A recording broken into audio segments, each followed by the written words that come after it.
ဒါရိုက်တာညိုမင်းလွင်ဆိုတာခင်ဗျာကိုညိုနဲ့ကတော့ Messenger မှာအဆက်အသွယ်ရှိတယ်ဖုန်းလည်းအဆက်အသွယ်ရှိတယ်ဒါပေမဲ့ကိုညိုကကြတော့အလုပ်ကိစ္စနဲ့ပတ်သက်ရင်ဟိုပြောတာစကားတွေအများကြီးပြောတ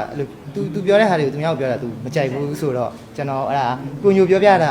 ာပြမှပဲအတီးပြုလို့ရလိမ့်မယ်ကိုညိုနဲ့ကကြတော့ကိုညိုနဲ့ပတ်သက်တဲ့အလုပ်ကိစ္စတွေကိုကျွန်တော်မပြောရလို့ပါကိုညိုကိုကြောက်လို့ပါဟုတ်အဲ့တော့ကိုညိုကဟိုသူလုပ်တဲ့အလုပ်တွေကိုသူပြောမှပဲကြိုက်တာဖြစ်တဲ့အတွက်ကြောင့်ကျွန်တော်နဲ့တော့ရင်းနှီးတဲ့ဆက်ဆံရေးနဲ့တော့ရှေ့သွားနေတယ်ကိုညိုနဲ့အလုပ်လုပ်ခွင့်ရဖို့တော့ကျွန်တော်အမြဲတမ်းမျှော်လင့်နေတယ်ပေါ့နော်ဟုတ်အဲ့တော့ကိုညိုက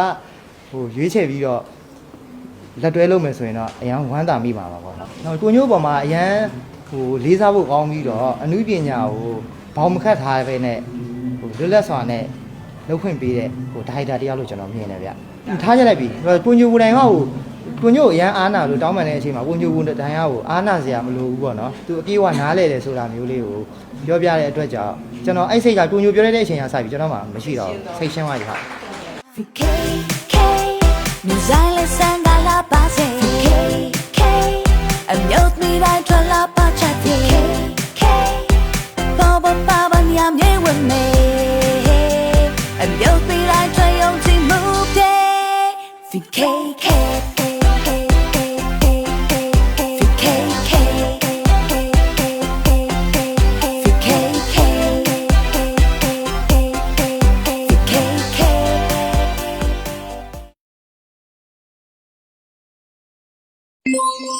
ဟုတ်ကဲ့ကျွန်တော်အရင်ကတော့ဟိုဇီယန်ဆိုတဲ့နာမည်နဲ့ပေါ့နော်မော်ဒယ်အဖြစ်ရောတရုပ်ဆောင်ဖြစ်ရောလုပ်ခဲ့တယ်ဗ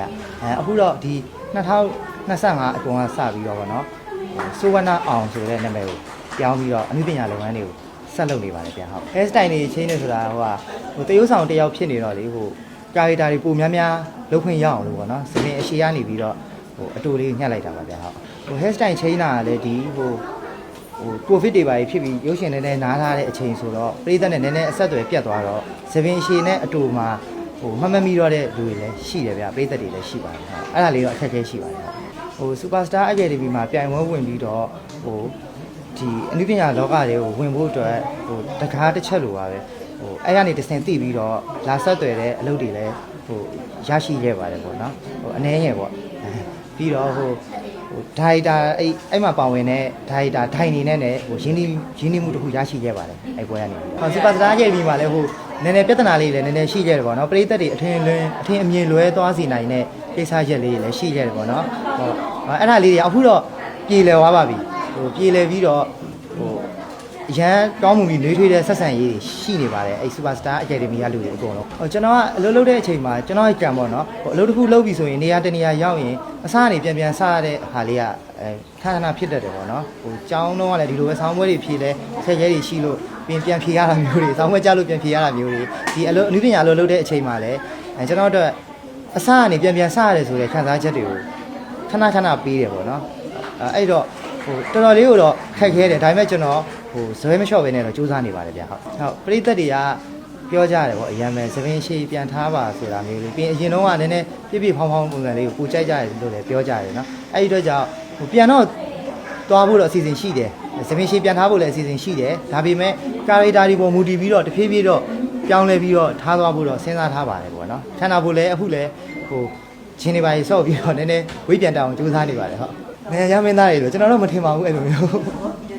အဲ့တော့ဒီကုန်းတက်တူမှာလားဟာလားနော်ဟုတ်ကဲ့အဲ့တော့ကလည်းတပုံတက်တူမှာဟို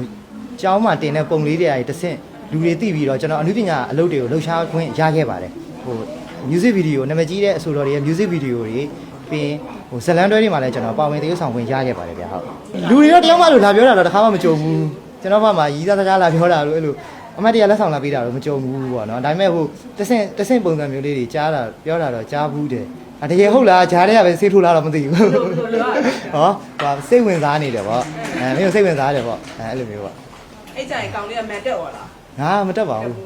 ဘူးရှက်နေတာဘာလို့ကိုရအမြဲတမ်းကျောင်းမှာအမြဲတမ်းငယ်ဘွားမှာပေါ်ပြူလာလည်းမဖြစ်ဘူးပြီးတော့ဟိုစာဆိုလည်းနည်းနည်းအားနေတော့အဲ့လိုမျိုးတိတ်ပြီးတော့လူတတိမထားခံရတဲ့နေရာနေရဆိုတော့လေအဲ့လိုမျိုးဆိုတိတ်ပြီးတော့ဟိုနည်းနည်းမနေတတ်ဘူးပေါ့နော်အဲ့ဒါလေးတော့ဖြစ်တယ်ဟုတ်ကဲ့ဟိုငယ်တုန်းကကျတော့ကျွန်တော်အနုပညာလုပ်တဲ့အရွယ်ကငယ်သေးတယ်16လောက်ထဲရဆိုတော့လေအဲ့တုန်းကကျတော့ဒီတိုင်းပဲဟို အတိအကိုတွေကဒီလောကမှာရှိနေပြီးသားစီနီယာကိုတွေကလိုက်ကူညီပေးတယ်ဘေးတင်ဆရာတွေမေးနာမည်တွေပေးနေကျွန်တော်အဲ့လိုမျိုးရွေးချယ်ခဲ့တာပါဗျာဟုတ်ဒါရိုက်တာညိုမင်းလင်ဆိုတာခင်ဗျာဟုတ်ကိုညိုနဲ့ကတော့ Messenger မှာအဆက်အသွယ်ရှိတယ်ဖုန်းလည်းအဆက်အသွယ်ရှိတယ်ဒါပေမဲ့ကိုညိုကကြတော့အလုပ်ကိစ္စနဲ့ပတ်သက်ရင်ဟိုပြောတာစကားတွေအများကြီးပြောတာအဲ့လို तू ပြောတဲ့ဟာတွေကိုသူများကိုပြောတာ तू မကြိုက်ဘူးဆိုတော့ကျွန်တော်အဲ့ဒါကိုညိုပြောပြမှပဲအတီးပြုလို့ရလိမ့်မယ်ဟုတ်လာပါမယ်ဒီဂျားထဲမှာကျွန်တော်ရုပ်ရှင်အကားကြီးစကားရိုက်ဖို့ရှိတယ်နောက်ပြီးတော့အခုရိုက်ထားတဲ့ဇာတ်လမ်းတွဲလေးရယ်2026တော့ပေါ့နော်ကိုညိုနဲ့အားကြတော့ကိုညိုနဲ့ပတ်သက်တဲ့အလုပ်ကိစ္စတွေကိုကျွန်တော်မပြောရလို့ပါကိုညိုကိုကြောက်လို့ပါဟုတ်အဲ့တော့ကိုညိုကဟို तू လုပ်တဲ့အလုပ်တွေကို तू ပြောမှပဲကြိုက်တာဖြစ်တဲ့အတွက်ကြောင့်ကျွန်တော်နဲ့တော့ရင်းနှီးတဲ့ဆက်ဆံရေးနဲ့တော့ရှေ့သွားနေတယ်ကိုညိုနဲ့အလုပ်လုပ်ခွင့်ရဖို့တော့ကျွန်တော်အမြဲတမ်းမျှော်လင့်နေတယ်ပေါ့နော်ဟုတ်အဲ့တော့ကိုညိုကဟိုရွေးချယ်ပြီးတော့လက်တွဲလုပ်မယ်ဆိုရင်တော့အရန်ဝမ်းသာမိမှာပါပေါ့နော်။ကိုညို့ပေါ်မှာအရန်ဟိုလေးစားဖို့ကောင်းပြီးတော့အမှုပညာကိုဘောင်မခတ်ထားပဲနဲ့ဟိုလွတ်လပ်စွာနဲ့လုပ်ခွင့်ပေးတဲ့ဟိုဒါရိုက်တာတရားလို့ကျွန်တော်မြင်တယ်ဗျ။ဟိုဟာပရိသတ်တွေကိုဟိုကျွန်တော်တို့နဲ့ရဲ့ဆက်ဆံရေးရပါတော့ဟိုဆရာတစ်ပည့်ဆိုတာထက်ဒီဒိုင်နဲ့ကျွန်တော်ပြန်ဝင်တရားနေနဲ့ကျွန်တော်တို့တွေဟို casting video အဲ့လိုပေါ့ချိန်လုံးနေတဲ့အချိန်လေးမှာဟိုပရိသတ်တွေအထင်မြင်လွဲမှားတာလေးဖြစ်ခဲ့တယ်ဒါပေမဲ့ဟိုဒါဒီတရုပ်ဆောင်ပြီးတဲ့အချိန်ကနေစပြီးတော့ကျွန်တော်တို့ကဒီနေ့ထိကိုအဆင်ပြေတယ်ပေါ့ကိုညိုကလည်းနားလည်ပေးတယ်ခွင့်လွှတ်ပေးတယ်ပြီးတော့ဟိုရှေ့ဆက်ပြီးလဲဟိုကိုညိုနဲ့ဟိုကောင်းမွန်တဲ့ဆက်ဆံရေးတစ်ခုနဲ့ရှိနေတယ်ပေါ့နော်အဲ့အတွက်ကြောင့်ဟိုပရိသတ်တွေကဒါအထင်လွဲနေတာဖြစ်နိုင်တယ်ပေါ့နော်အဲနောက်တစ်ခုကကြတော့ဒီရှေ့ဆက်ပြီးတော့ပေါ့နော်ဟိုကိုညိုနဲ့ကဟိုအလုပ်တွေကိုလုပ်ခွင့်ရဖို့လဲကျွန်တော်ဘက်ကအမြဲတမ်းစူးစမ်းနေပါတယ်ထားကြလိုက်ပြီကိုညိုကိုတိုင်ကကိုညိုအရန်အားနာလို့တောင်းပန်တဲ့အချိန်မှာကိုညိုကိုတိုင်ကအားနာစရာမလိုဘူးပေါ့နော်သူအပြေးဝနားလဲတယ်ဆိုတာမျိုးလေးကိုပြောပြတဲ့အတွက်ကြောင့်ကျွန်တော်အဲ့စိတ်ကကိုညိုပြောတဲ့အချိန်ကစပြီးကျွန်တော်မှမရှိတော့စိတ်ရှင်းသွားပြီဟာ